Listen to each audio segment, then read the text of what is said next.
সবাইকে আমার একটা নতুন ব্লগে সবাইকে ওয়েলকাম। তো আজকের ওয়েদারটা সকাল থেকে সত্যি খুব সুন্দর ছিল, যার জন্য আমি একটা ভিডিও ক্লিপ নিচ্ছিলাম। তো দেখো, কলকাতাতে তো এরকম ওয়েদার এত কদিন দেখা যায়নি, এত গরম পড়েছিল, তার মধ্যে এই স্বস্তির বৃষ্টিটা যেটা হচ্ছে খুবই সুন্দর লাগছে ওয়েদারটাকে। তাই আমি সকাল থেকে ভিডিও করছিলাম। তো বন্ধুরা, তোমরা যারা আমার ভিডিও দেখছো তারা একটু আমার পাশে থেকো এবং আমার চ্যানেলটাকে সাবস্ক্রাইব করে নিও আর একটা লাইক করে দিও।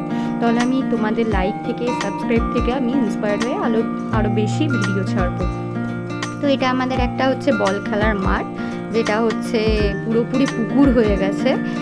দেখুন কত বৃষ্টি হয়েছে যে জল জমে গেছে পুরো বল খেলার মাঠটা। আর এটা হচ্ছে আমাদের একটা পুকুর, যেখানে হচ্ছে স্নান করা হয়। তো পুকুর আর বল খেলার মাঠ পুরো সমান হয়ে গেছে। আমাদের এই যে মিডিলের রাস্তাটা, এটা ডুবেও যায় একটু বেশি বৃষ্টি হলে বর্ষাকালে। তো আজকের ওয়েদারটা এত ভালো লাগছিল যে আমি স্নান করার আগে বৃষ্টিতে ভিজছিলাম, খুব ভালো লাগছিল। অনেক দিন পর এভাবে বৃষ্টিতে আমি ভিজছিলাম এত গরমের মধ্যে। দেখো, আমাদের এই বল খেলার মাঠেতে জল জমে গিয়ে শালুক ফুল ভর্তি হয়ে গেছে, শালুক ফুলের গাছ। তো কদিন পরেই এখানে প্রচুর শালুক ফুল ফুটবে। বৃষ্টিতে আজকে খুব মজা করেছি, খুব।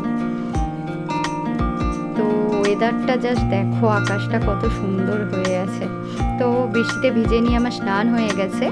এবার আমি উপরে যাচ্ছি আমাদের ছাদে, ঠাকুর ঘরেতে। স্নান করে নিয়ে আমি রোজই ঠাকুরকে প্রণাম করি। তো দেখো আমাদের ছাদ এটা, আর এটা হচ্ছে আমাদের নারায়ণ, আমাদের কুলদেবতা বলতে পারো। আমার দাদুর বাবার আমল থেকে ইনি পূজিত হয়ে আসছেন। তো আমাদের যত বাধা, সমস্যা, বিপদ, যত কিছু প্রবলেম, সব কিছু থেকে ইনি আমাদের সারা জীবন আগলে রেখেছেন, সারা জীবন আমাদের অনেক পাশে থেকেছেন। তো নারায়ণকে আমি নমস্কার করে নিলাম। করে নেওয়ার পর ছাদটা দেখছিলাম একটু, ওয়েদারটা এখন বৃষ্টি থেমে গেছে, কেমন লাগছে। তারপর চলে এলাম খেতে। তো আজকের আমাদের বৃহস্পতিবার বলে আজকের আমাদের নিরামিষ হয়েছিল।